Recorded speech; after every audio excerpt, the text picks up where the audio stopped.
నేటి నుంచి ఏపీలో ఉచిత ఇసుక ఆన్లైన్ బుకింగ్ విధానం అమల్లోకి రానుంది. ఉచిత ఇసుక పోర్టల్ను సచివాలయంలో ఆవిష్కరించనున్నారు సీఎం చంద్రబాబు.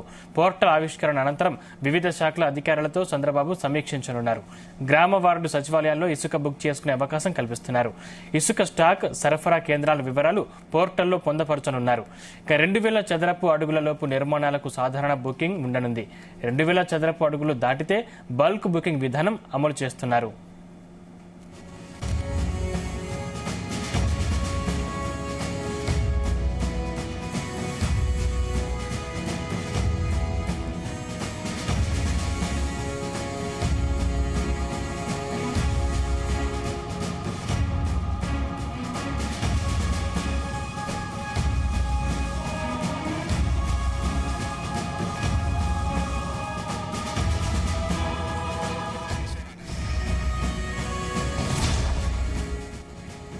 ఇదే అంశానికి సంబంధించిన మరింత పూర్తి సమాచారం మా ప్రతినిధి నాగేశ్వరరావు అందిస్తారు. నాగేశ్వరరావు,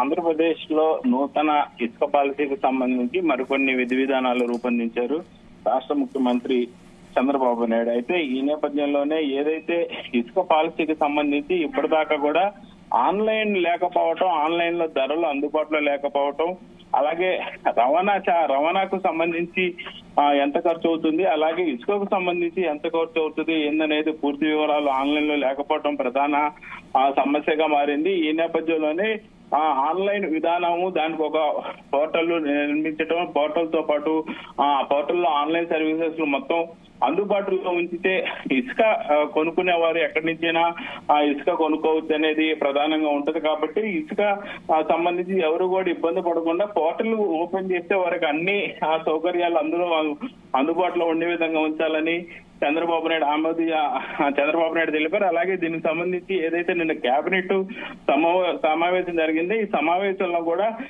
కీలకంగా ఇసుక విధానంపై చర్చ జరిగిన నేపథ్యం. చర్చలో ఖచ్చితంగా ప్రతి ఒక్కళ్ళు కూడా ఇసుక విధానం ఉచితంగానే అందాలని, దీనిపై ప్రతి ఒక్కళ్ళు కూడా కసరత్తు చేయాలని చెప్పారు. అలాగే ఏదైతే ముఖ్యంగా ఇసుక ధరలకు సంబంధించి కానీ, ఇసుక దోపిడీకి సంబంధించి కానీ ఎవరు ప్రజాప్రతినిధులు చేతులు పెట్టొద్దని చెప్పారు. చేతులు కాలిన తర్వాత ఆకులు పట్టుకొని ఉపయోగం లేదని తన్నాను కూడా చంద్రబాబు నాయుడు మంత్రివర్గంలో ప్రత్యేకంగా చెప్పారు. గత ప్రభుత్వ హయాంలో ఏదైతే ఇసుక విధానాన్ని తప్పుపడతా కూడా ఆ ఇసుక విధానం మీద కోట్లు దండుకున్నారు. దీని పట్ల ప్రజల్లో తీవ్ర ఆగ్రహం ఉంది. అలాగే ఏదైతే మనం దీర్ఘకాలికంగా ప్రభుత్వాన్ని నడపాలనుకుంటున్నాం కాబట్టి ఆ ఇసుకకి సంబంధించి ఎవరు కూడా టీడీపీ తరఫున ప్రజాప్రతినిధులు కానీ, ప్రజాప్రతినిధుల బంధువులు కానీ ఎవరు కూడా ఇసుక విధానం గురించి ఏలు పెట్టొద్దని చెప్పారు. అలాగే ఇసుక దోపిడీ గురించి మాత్రం పూర్తిగా, ఇసుక మాఫియా గురించి పూర్తిగా కూడా దూరం జరగాలని కూడా రాష్ట్ర ముఖ్యమంత్రి చంద్రబాబు నాయుడు నిన్న జరిగిన కేబినెట్ సమావేశంలో వాళ్ళందరికీ వివరించిన పరిస్థితి ఉంది. మంత్రివర్గంలోని ప్రతి ఒక్కరికి, అలా అధికారులు మొత్తానికి కూడా. మొత్తానికి ఆంధ్రప్రదేశ్ లో నూతన ఇసుక పాలసీ విధానానికి ఆన్లైన్ బుకింగ్ విధానం అమల్లోకి రానుంది. ఉచిత ఇసుక పోర్టల్ ని చంద్రబాబు నాయుడు మరికొద్దిసేపట్లో ఆవిష్కరించున్నారు. అలాగే పోర్టల్ ఆవిష్కరణ అనంతరం కూడా వివిధ శాఖల అధికారులతో చంద్రబాబు సమావేశం నిర్వహిస్తున్నారు. ముఖ్యంగా గ్రామ వార్డు సచివాలయాల్లో ఇసుక బుక్ చేసుకునే అవకాశం కూడా కల్పిస్తే ప్రతి ఒక్కరికి కూడా ఇసుక అందుబాటులో ఉండే విధానంతో పాటు ఎవరైతే నిరక్షరాస్యులు ఉంటారో నిరక్షరాస్యులకి ఆన్లైన్ పోర్టల్ ఓపెన్ చేయడం కానీ, పోర్టల్లో విధి విధానాల గురించి తెలుసుకోవడం కష్టం కాబట్టి ఆ గ్రామ వార్డు సచివాలయాల్లో ఇసుక విధానం గురించి పూర్తి వివరాలు కనుక పెడితే వారు అక్కడికి వచ్చి ఆ ఇసుక స్టాక్ గురించి కానీ, విధి విధానాలు, ధరలు, రవాణా ఖర్చుల గురించి కానీ తెలుసుకునే అవకాశం ఉంటుంది. అలాగే సచివాలయ సిబ్బంది కూడా వివరించే అవకాశం ఉంటుంది. కాబట్టి సచివాలయాల ద్వారా ఆ ఇసుక విధానాన్ని రూపకల్పన చేయొచ్చు అని కూడా చంద్రబాబు నాయుడు ఆదేశించిన పరిస్థితి ఉంది.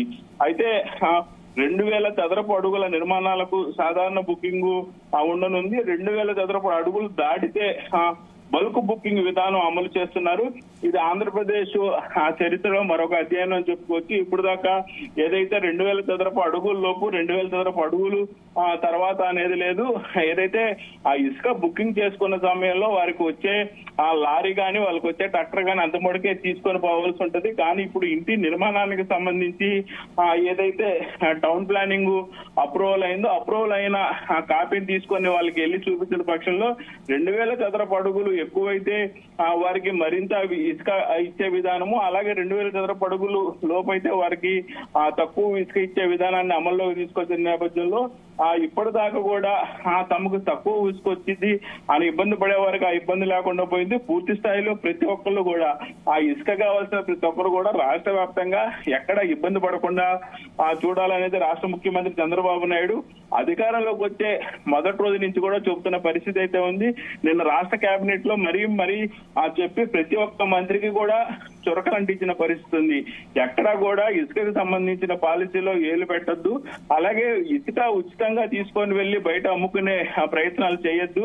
వీటిల్లో వేలు పెడితే ఖచ్చితంగా ప్రభుత్వం అయితే అంగీకరించే పరిస్థితి లేదు, వాళ్ళ మీద చర్యలు తీసుకుంటామని చెప్పడంతో ఇప్పటిదాకైతే ఏదైతే ఇసుక విధానం మీద కోట్లు దండుకోవాలనుకున్న ఎన్డీఏ కూటమిలోని ప్రజాప్రతినిధులకైతే భారీ దెబ్బ తగిలిందనే చెప్పుకోవచ్చు. సందీప్, నాగేశ్వర్, అంటే ఈ విషయంలో ఇసుక లారీ ఓనర్ సభ్యులు ప్రభుత్వానికి ముందస్తుగా డిపాజిట్ చెల్లించాలని ఆ ప్రభుత్వం వేధిస్తుందని ఆ లారీ ఓనర్స్ అసోసియేషన్ సభ్యులు ప్రశ్నిస్తున్నారు. దీనిపై ప్రభుత్వం ఏదైనా స్పందించే అవకాశం ఉందా? ఖచ్చితంగా ఏదైతే ఇసుక లారీ ఓనర్స్ కూడా ఇప్పటికే వారికి సంబంధించిన ప్రధాన సమస్యలు దాదాపుగా ఇసుక లోడింగ్ కోసం వెళ్లిన లారీ యజమానులకి దాదాపుగా ఒక రోజున్నర పట్టే అవకాశాలు ఉన్నాయి. ఇప్పటిదాకా ఈ రోజున్నర అవకాశాలు పడుతున్న సమయంలో వారికి మిగతా కిరాయిలు రాకపోవటము, ఒక కిరాయికే వెళ్తా రోజున్నర అక్కడే ఉంటే వారి పూట గడవని పరిస్థితి ఉన్న నేపథ్యంలో ఇసుక ఓనర్ల అసోసియేషన్ ఆధ్వర్యంలో కూడా రాష్ట్ర పౌర సరఫరాల శాఖ మంత్రిని కానీ అలాగే రాష్ట్ర ముఖ్యమంత్రి దృష్టి కూడా తీసుకెళ్లిన పరిస్థితి ఉంది. అయితే ఈ పరిస్థితి నేపథ్యంలో కొద్దిసేపటి క్రితం లారీ ఓనర్స్ అసోసియేషన్ కూడా ఏదైతే ఇసుక పాలసీ మీద అయితే సుముఖత వ్యక్తం చేశారు, వారికి సంబంధించిన సమస్యలు తీర్చడంలో కూడా గవర్నమెంట్ చొరవ చూపిందని కూడా కొంతసేపటి క్రితం లారీ ఓనర్స్ అసోసియేషన్ తెలిపిన పరిస్థితి ఉంది. మొత్తానికైతే ఆన్లైన్ పోర్టల్ విధానం వచ్చిన తర్వాత ముఖ్యంగా ఎవరైతే లారీ ఓనర్స్ ఉన్నారో వాళ్ళందరూ కూడా తీవ్ర వెసులుబాటు కనపడుతుంది ఉంది. వాళ్ళు ఎప్పుడు వెళ్తే వాళ్ళకి ఇసుక అందుబాటులో ఉంటది అనేది కూడా ఆ పోర్టల్లోనే టైంతో పాటు వాళ్ళ రోజు కూడా నిర్ణయించబడుతుంది. కాబట్టి ఇంక మీదట వాళ్ళకు కూడా ఇబ్బంది లేకుండా చేసే విధంగా ఆ గవర్నమెంట్ ఈ పోర్టల్ నిర్మాణం చేపట్టినట్లు కూడా తెలుస్తా ఉంది. సందీప్.